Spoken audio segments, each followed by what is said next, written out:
Hello, my friends. Happy Monday. I am here with Andy, one of our agents on our team, and super excited to introduce Andy and for you to get to know him a little bit more and see if he's the right fit to work with you. Hello, Andy. Thank you so much for joining us. Hey, Roxanne, thank you for having me. Glad to be here. It's nice to see you. So thank you for joining our group and agreeing to this interview. So tell us a little bit about yourself. What are your hobbies? What are your interests? And who's Andy? Well, that's a good question. I would say, first of all, I'm an animal lover.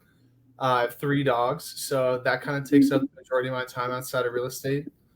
But I really love real estate at heart. I think my true passion is in historic properties. I really love the Mills Act properties here in San Diego.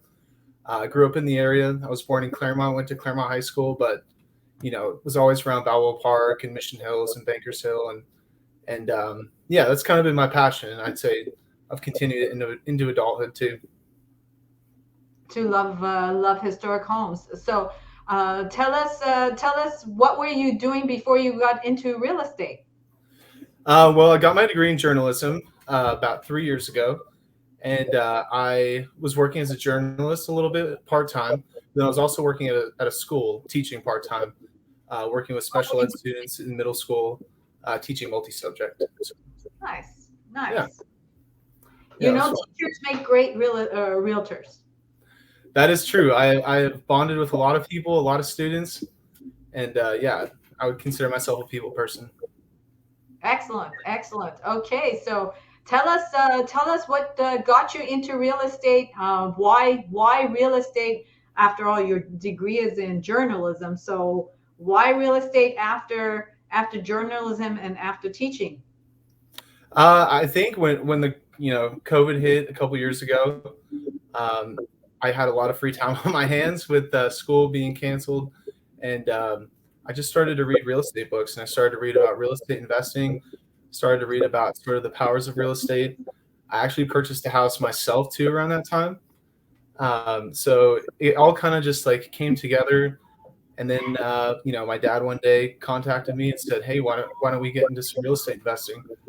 And yeah, it was kind of the rest is history. We got a few properties. We're actually wrapping one up right now, um, and it was just kind of an instant kind of connection. Like I said, I've always been interested in homes, always been interested in like older homes. So like we've targeted North Park, Normal Heights, and yeah, I love it. I love fixing up the old properties, making them look nice, renting them out.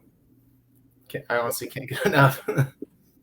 So then you would say, would you say your niche is to work with investment properties and working with clients that are in that arena where they like to buy investment properties? Yeah, I would say that that's sort of my expertise at the moment. I have two investment properties myself. I'm actually in escrow on my third one right now. Um, and so, yeah, I have a lot of experience there. I've experienced flipping properties. And so, yeah, I would say that's kind of my niche right now. Excellent, excellent. And Andy, tell us how you go about to basically evaluate a property and figure out whether or not it's a good investment, whether or not it would work for you as an investment property. Yeah, I guess it's really important to do your inspections just to kind of see what's going on, with a rundown property. The one downside with the older homes is you tend to see a lot of more costly repairs, such as foundation or plumbing, roofs. So it's good to get all that checked out and make sure that either it's been done recently or that you're prepared to do those kind of rehabs. Um, and yeah, I would say it's good to start there, but it's always best to start with the deal. That's where the money is made. If you don't get a good deal, it's never going to work out. It's hard to kind of make up for it afterwards. So yeah, I would say that's where it starts. Excellent, excellent. So how do you make sure that you're getting a good deal? Yeah, that's a great question, and I think it comes down to just doing your homework. I'm a big fan of like picking a particular neighborhood. You know, I I've picked a few now, and I've just studied them. I know what like a fixer house costs. I know what a finished house costs. I know what the rents are.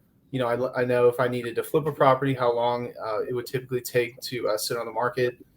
And I think just becoming an expert of your market is huge, and knowing kind of what you're comfortable with as far as the rehabs and size. Do you want to do residential? Do you want to do commercial? Um, and just learning, always learning. Always learning, always learning. That is definitely true. So, um, so if a buyer calls you and says, "Find me an investment property," um, how do you approach that? How do you go about helping your clients? Yeah, I guess the best thing to start with is sort of what investment strategy are you looking to do? Are you looking to flip properties where you buy something, fix it up, and then sell it for profit? Are you looking to buy and hold where you fix something up and then rent it out and hold it long term? I think that's a good place to start, and then just knowing your market. I mean, I think the nice part about right now is that anywhere in San Diego is pretty red hot. It's not going to always be that way, in my opinion. But yeah, I would start there just with the investment strategy and then the neighborhoods, and then just sort of seeing if that was a realistic possibility and going from there. So, in this red hot market, would you recommend investors or your investor buyers to buy? Yeah, I mean, I've bought in this market, so I would recommend it. I think Jim Cramer had the famous line, "It's always a bull market," and I think if you're hunting for good deals, they're always going to be out there. I never would recommend investing in something that was above what the property was worth. I think sometimes it helps to be patient and to really like nail down what it is you're after, and then only settling for that. Don't say, oh, this it's 10,000 more than I thought, but I'm still going to go for it. It's like, no, you gotta set your parameters and you gotta stick to it.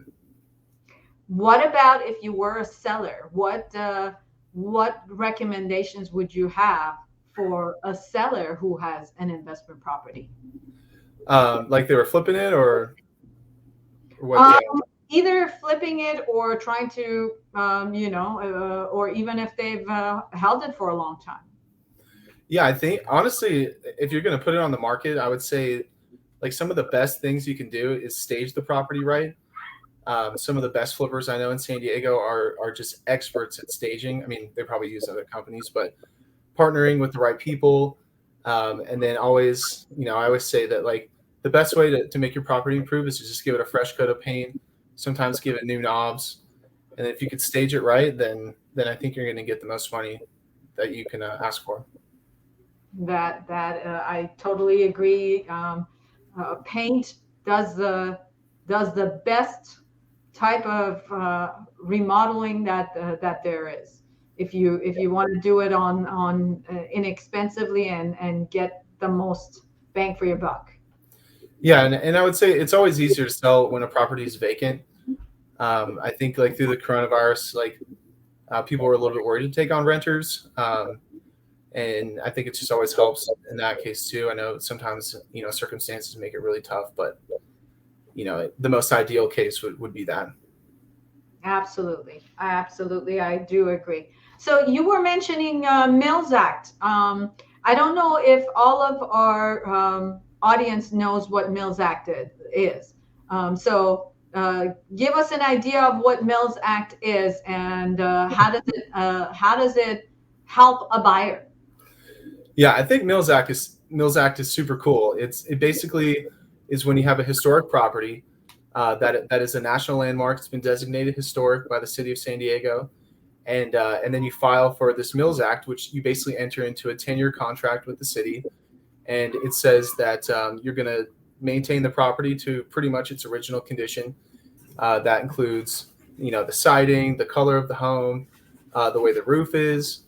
But the exchange is that you get up to 70% property tax reduction on your property taxes, and Mhm. that money is designated for the costly rehabs. A lot of times you have to get custom fitting or custom paint, or And another thing is you have to pull permits if you want to do anything to the exterior.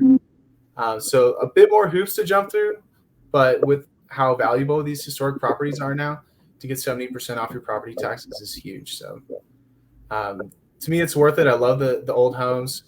I think the architecture is just charming, a little bit different than what we see today. And to me, it's worth it. I love it.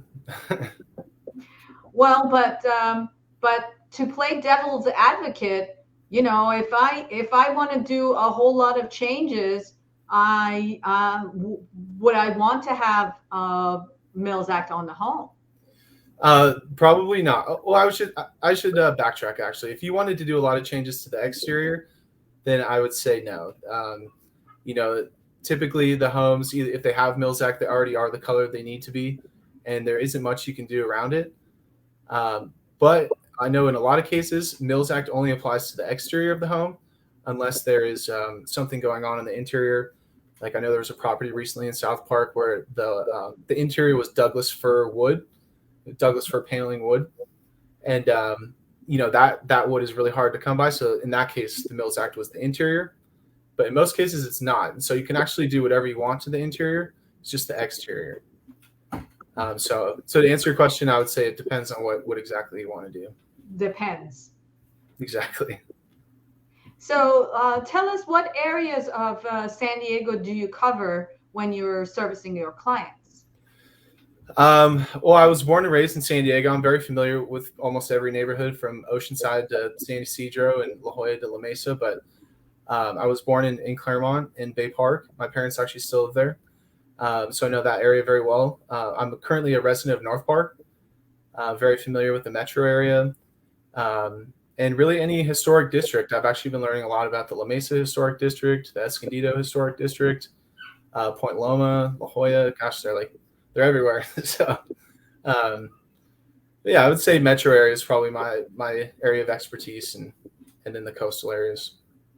So I would say, just like every other realtor in today's environment, you can basically cover everywhere on the internet, and then if you know the city, you can sell in any neighborhood. Correct? Pretty much, right? I was actually out in Alpine, and then I was in Normal Heights, so I'm all over the place. There you go. Excellent. Excellent. Okay. Well, we love an active realtor, a hungry realtor that is working for their clients and is willing to go above and beyond all over the county, right? Absolutely.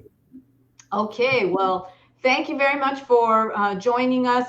I am actually delighted to hear that you're an animal lover and that you have three animals. Are they all dogs? Actually, I have 3 dogs, but I also have 2 cats as well. So five That makes total. it even more interesting because that means you're well rounded. Oh yeah, absolutely. Never a dull moment over here. It's great. Excellent. Well, so if somebody wants to get a hold of you, they can either email you, correct, or Correct. this is your cell phone number. That is my number. Great. All right, Andy. Well, thank you very much for joining us, and we know that you do a great job for your clients, and continue providing excellent service. Thank you so much, Roxanne. I really appreciate it. Have a great day. Yeah, you too. Bye bye, everyone. Bye.